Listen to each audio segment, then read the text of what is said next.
Hello again, sweet darlings. Welcome back to my channel. My name's Elizabeth. I'm a mom of two little girls, a stepmom of two, homemaking in the English countryside. I release weekly videos here all about faith, femininity, and homemaking, so if you like those kinds of videos, it would be lovely to have you subscribe.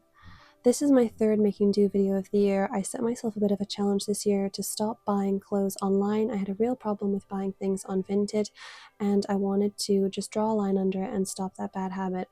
What I wasn't expecting was for this stop of spending and buying myself new clothes to really kickstart in me creative urge to make things, to make things myself that I had never made before, to try new recipes, do things like this YouTube channel, and spend more time connecting with all of you here, which has been so lovely.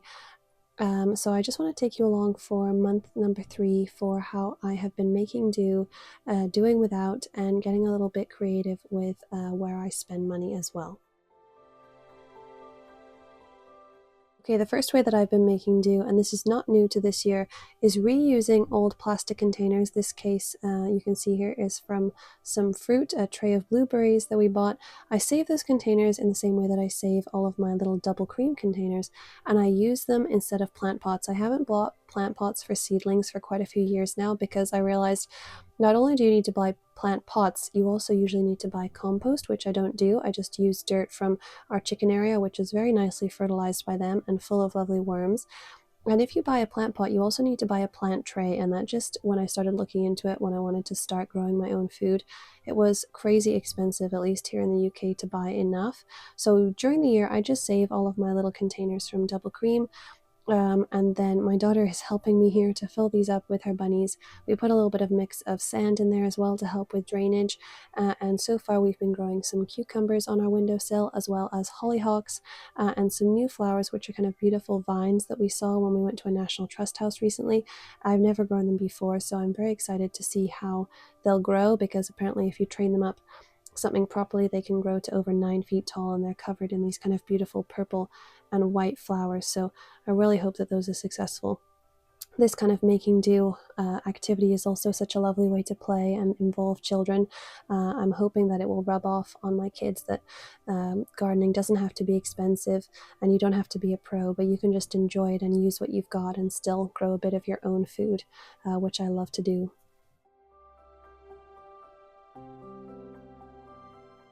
Another way that I've been making do is wearing stuff like this dress day in, day out, and just changing my t-shirt underneath.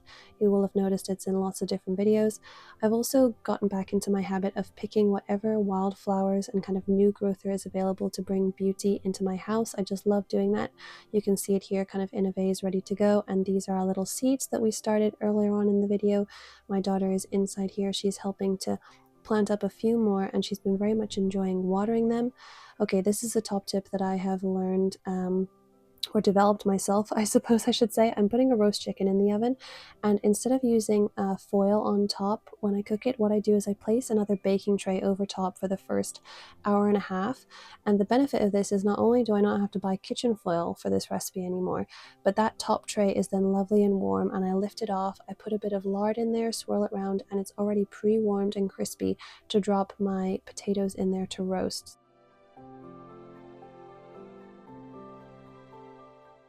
In our house this month, we've been doing a lot more of kind of simple joy, spontaneous little treats at home. And one of these that my daughters have been loving is we just open our kitchen door here onto the front doorstep, and we have a little picnic. Whatever it is that we've got, whatever it is that they fancy, we just take it outside if it's sunny, because even if it's just for 5 or 10 minutes, we sit in the sunshine, we chat to a neighbor or the postman, and they love looking at the garden. And also I can see already that they enjoy eating outside as much as I do, and kind of taking their socks or their tights off and sticking their feet in the dirt. Going down to the trampoline has been a lovely tradition that we have been keeping with my older daughter here, and I think the way that we've been doing it now is perfect, because we go for a dog walk in the morning, and then after she's had her nap and she's full of energy, we go back down to the trampoline for a little bounce, all of us as a family. It means we get some more fresh air, and she uses up some more energy before we go back inside. We've also been having some dance parties. Often this is after we've had breakfast, and we put on some 80s music if I get to choose, and if she refuses to let me choose, usually we are listening to the Frozen soundtrack at the moment, and she dances around the living room pretending to be Elsa and throwing her cape off in a very dramatic fashion. We always say hi to the horsies when we're out for a walk. These are super friendly. They love to come over to the gate and usually are nuzzling into my baby carrier or in my pockets to see if I have an apple for them, which I usually don't.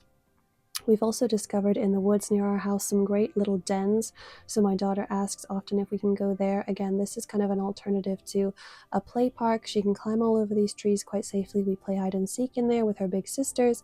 There's a little stream, which I can't wait to explore more when it's summer and we want to cool down. We've been doing lots of baking again. I love that she's able to help now and she really listens. It means that we can spontaneously whip up a batch of cookies if that's what we're fancying, and it's not all on me anymore. It's amazing that even at 3 years old, she's learning to hold the bowl when she mixes something, or she can learn how to properly shape a cookie like she's doing here. She can be trusted to stand next to the stove without doing anything silly like putting her hands in it, and that struck me the other day, just how grown up she is already, even though she's only 3, and what a sweet little helper she is. She loves to help and get up on her little stool that her dad built her last year. That's something that I would definitely recommend parents get or build. Is just a little step so that kids can be involved. Even if they can't always help, they can do something right next to you. And even if you have to redo what it is that they've done, sometimes I need to redo some of these cookies. It doesn't matter because she is learning something. She was involved, and this is so much better than just watching TV. Alright, I've also been making do by sorting out my closet. I really want to make do with a lot less clothes than I have ever had in my life. I really can't believe how many I've been holding on to when I consider how many bin bags have gone out of the door of my house in the last month when I've been sorting out my clothes.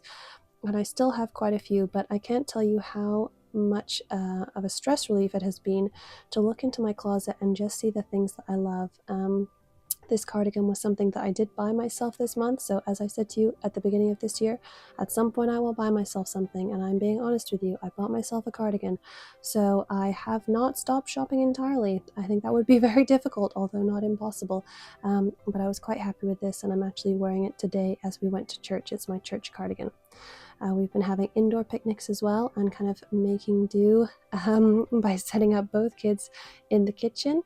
And I also bought a few clothes at the charity shop recently because it was 3 items for £1 for kids' clothes, and I got myself this cardigan for £1 as well. But the cardigan was missing a button, and a little dress that I bought for my daughter needed a hole fixing, but luckily, as I can sew by hand just about good enough, I thought I don't need to leave these beautiful things behind.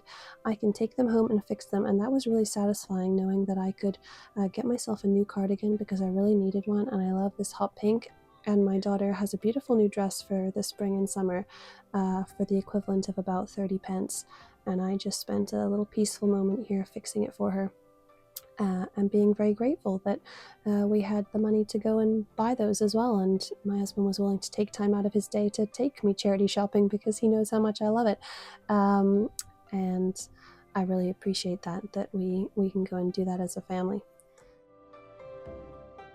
Alright everybody, that's it for me this time. Thank you so much for tuning into this video.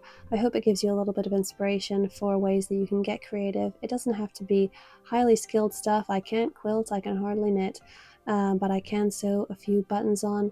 I can make sure that I get things in the charity shop if we really need things. I can come up with new games and activities for my kids, and I know that you can too. So I hope to see you all here again soon for another video. But in the meantime, take good care everybody, and God bless.